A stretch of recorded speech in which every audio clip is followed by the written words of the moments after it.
One of the first tasks that's going to face the new unity government in Israel will be its proposal to extend civilian law to areas of the West Bank and to put this to a vote at the Cabinet and Parliament.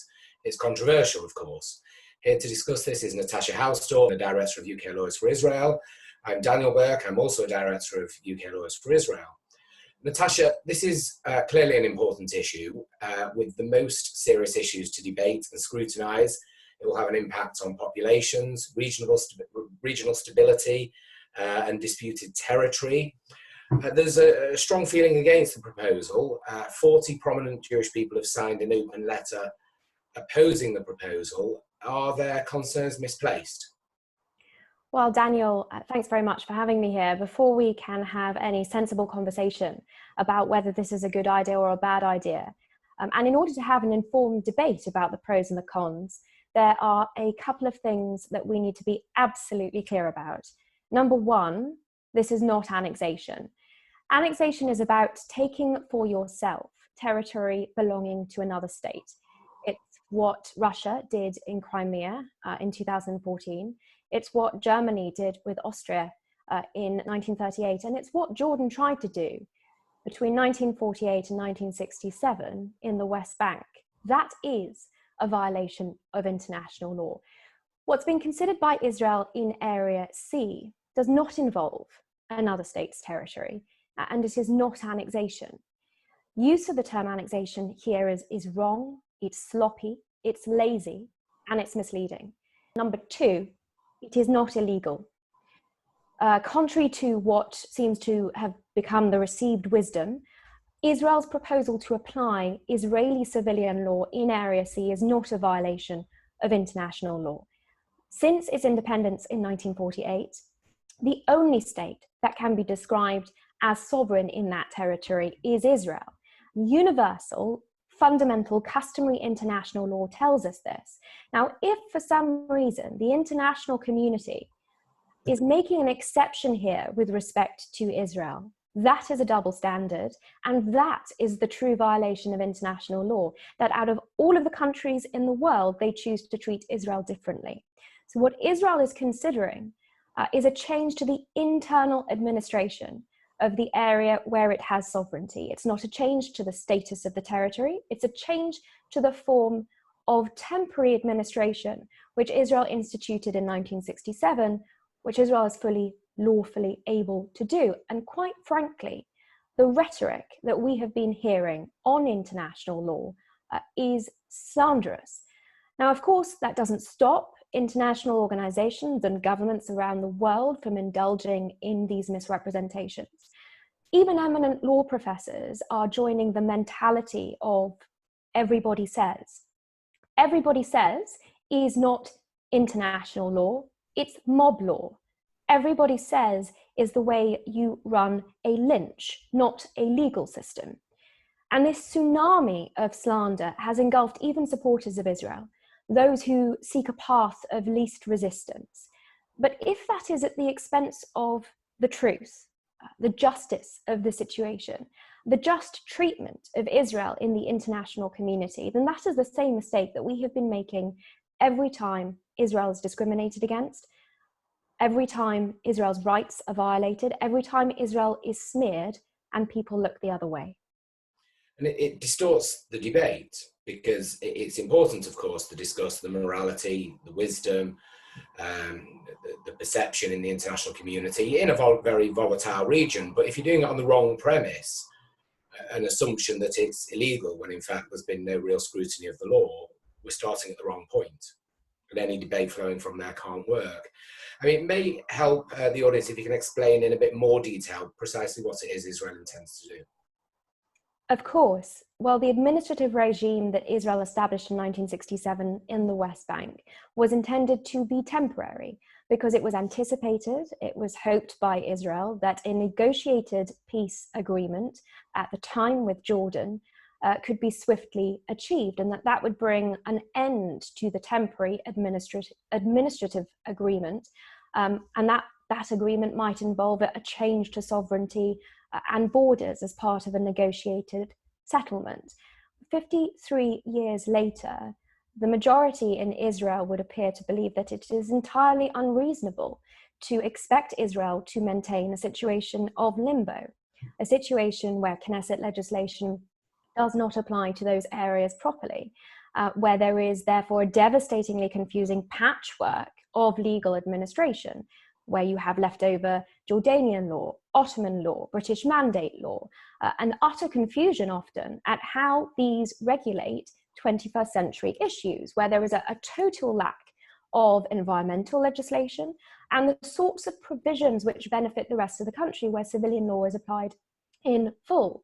So the proposal of applying Israeli civilian law to these areas brings with it significant benefits for the local population, Jewish and Arab. And that brings me on to an issue, again, a controversial one, but it is not correct to say that ordinary Palestinian Arabs who might be affected by these proposals will necessarily oppose them. Depending on what proposal is finally implemented, the residents of areas affected stand to gain substantially in terms of access to healthcare, access to the welfare system, that's social security benefits, access also to the right to vote in municipal elections and other rights that attach to residency, including the possibility of applying for and acquiring Israeli citizenship and all of the rights that therefore attach to being a citizen of the only democracy in the Middle East. And that is why we actually saw Palestinian Arabs voting with their feet and moving into areas slated for Israeli civil administration in the past, when similar proposals were slated, mooted with respect to suburbs of Jerusalem. They moved in order to potentially secure the benefits of living under full Israeli civil administration. And that is something we must be cognizant of. If we are here to promote Palestinian rights as well as the rights of ordinary Israeli citizens, and this is subject to enormous misrepresentations, in particular by organizations that hold themselves out to be ostensibly pro-Israel in the community. Yes, I mean, it's a couple of things come out of that. I mean, one obvious further benefit is certainty of law and access to a clearer justice system than the very muddled one that you've mentioned before. There also seems to be an almost imperialist approach from many commentators who haven't, it's as if they're deciding what's best for the Palestinians without having bothered speaking to the ordinary man on the street. But regarding the status of, what is the status of this territory in international law? There's a lot of confusion around it. What is its correct status? Well, there is a fundamental principle of international law that establishes the borders of newly emerging states at independence, as in Israel's case in 1948. It is universally applied. It was applied in the 19th century in South America. It was later applied in Asia and Africa, and still later at the disintegration of the former communist federations. It's been applied to all states emerging in these cases as a default rule. It was applied also to states emerging from former mandates. The mandate for Mesopotamia when it became the Kingdom of Iraq, mandates for Syria and Lebanon. Really, in all cases involving mandates, this was the default rule for states emerging from these administrative units. And the universal rule for determining the borders of newly emerging states at the moment of independence dictates that a new state takes on the boundaries of the pre-existing administrative unit as its international borders. The rule is called uti possidetis juris, and I encourage everyone to look it up and see what it dictates and how it is universally applied. It is the default, so anywhere there is no agreement to the contrary, this is the rule that is universally applied as a matter of customary international law to provide certainty, to avoid frontiers being challenged, to seek to prevent wars from breaking out, and to promote peace and security. Those were the reasons given by the International Court of Justice in the Burkina Faso Mali case. It recognized those reasons as being behind the development of this fundamental principle. Now, another fundamental principle of international law is its equal application, and I alluded to this earlier. You can't have a general rule and an exception for a country you just don't like very much, or you have some ideological or political opposition to. That is not how any respectable legal system can work. So the question is, what does this principle, universally applied, tell us about the legal status of the territory in Israel's case? Well, in 1948, the administrative lines of the eastern side of the British Mandate ran along the Jordan River all of the way to the south, originally dividing the separate administrative units of the British Mandate for Palestine and the unit of Transjordan, which had been severed from it. That became the Hashemite Kingdom of Jordan, and by the way, Jordan's borders also follow the principle of uti possidetis juris. Israel, as the only state to emerge from the Mandate territory in 1948, west of the Jordan, automatically assumes, as its internationally recognized borders, the administrative lines of the Mandate, and that includes East Jerusalem and the West Bank, which was later occupied by Jordan between 1948 and 1967. It was recovered by Israel in the Six-Day War. Now, the legal status of that territory is that Israel has been sovereign since 1948. There has been no agreement of any kind on the transfer of sovereignty since 1948. And the legal status is important because it tells us that Israel's presence in the territory is entirely lawful. You can't annex territory to which you're already sovereign. Couldn't have put it better myself. Israel, of course, there's precedent for this. They've extended civilian law before, in 1967 in East Jerusalem. Is this any different? Well, you're absolutely right that in 1967, when Israel established a temporary system of administration in the West Bank, it was clear that it was applying its law in full in the capital of Israel, Jerusalem. And Abba Eban, who was foreign minister at the time, took the opportunity to write to the UN Secretary General, making clear that this act was not annexation, because similar misrepresentations were being made at the time. So what was true then remains true now. This is similarly an application of Israeli civilian law, which is a change to the internal administration of these territories. Of course, the difference here is that it comes with the background and in the context of the Oslo Accords. The Oslo Accords established areas A, B, and C in the West Bank. Israeli jurisdiction remained in force in full in Area C. So it's also important to remember that the current proposals with respect to Area C really sit in the context of the Oslo Accords and the status of the territory that was preserved through them.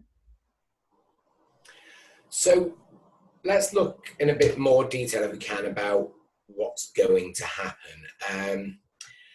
Do we know exactly where the extension of civilian law will occur? This is important, of course, not just to those affected directly, but also whether many are saying, can a two-state solution remain a possibility? So will it be in all 128 Israeli settlements, which would minimize, if not perhaps make impossible, a two-state solution? Or is it in the Jordan Valley frontier, which is known as a fairly critical security zone, or the 51 settlements that lie within the West Bank security barrier, and which would allow the possibility of land swaps and a negotiated agreement in the future? Well, the first thing to be clear about is that any proposal in whatever form still allows any negotiated settlement to follow it. None of the proposals would in any way prejudice a final settlement or what it would look like. And any proposals around a two-state solution have envisaged Israeli sovereign territory being transferred via land swaps. So, for example, the most recent, the Trump peace plan proposals, in fact, see chunks of the Negev, undisputed Israeli sovereign territory, being transferred via land swaps. So the notion that this in any way prejudices a final negotiated solution, which Israel has shown itself to be open to over the decades, is fundamentally misconceived. But the real issue here is that we simply don't know what this is going to look like. The proposal is to discuss a plethora of options from the 1st of July. And while a number of plans have been circulated in the Israeli political arenas and have been subject to discourse within Israel, it's not clear to what extent those are being considered by the government. It will be a decision for cabinet. Of course, this is a coalition government, and it brings together the blue and white parties' analysis of this along with Likud. So, the main government party, but also what was formerly the opposition, the main opposition to Netanyahu, in order to craft what exactly it will look like. So before we can conduct any specific analysis of what might be included in the extension of Israeli civilian law here, we'll need to see what the formal proposals look like. Now, you and I have both been very active in looking at these issues and listening to the arguments of others who are opposed, who will certainly consider themselves pro-Israel, but are opposed to this. And a common argument that we've heard is that Israel had agreed its own borders in 1948 and the UN voted on that, or that its borders have somehow been enshrined in international law. I'm not aware that any such agreement exists, and perhaps you're not either. Why are these arguments so commonly adopted? Well, the first thing to be clear about is that Israel's Declaration of Independence makes no reference to borders, and there has been no agreement on borders or sovereignty from 1948 to the present day. In that situation, the default is always the application of the customary international legal principle of uti possidetis juris. And that principle is designed to provide clean lines, to provide stability, and to provide certainty. And that is really the key underpinning for its development, but also crucially, the explanation behind its reasonable application to the emergence of the State of Israel. Unfortunately, what we see is a real conflict between the rhetoric of international law and the reality of international law. And because the concepts of international law and the detail of it is perhaps less popularly widespread and less known, the misrepresentations of international law and this rhetoric which conflicts with the reality is able to take hold. The reference to the partition resolution, again, it has no bearing on what the legal position is. So it's a non-binding resolution, as all General Assembly resolutions are.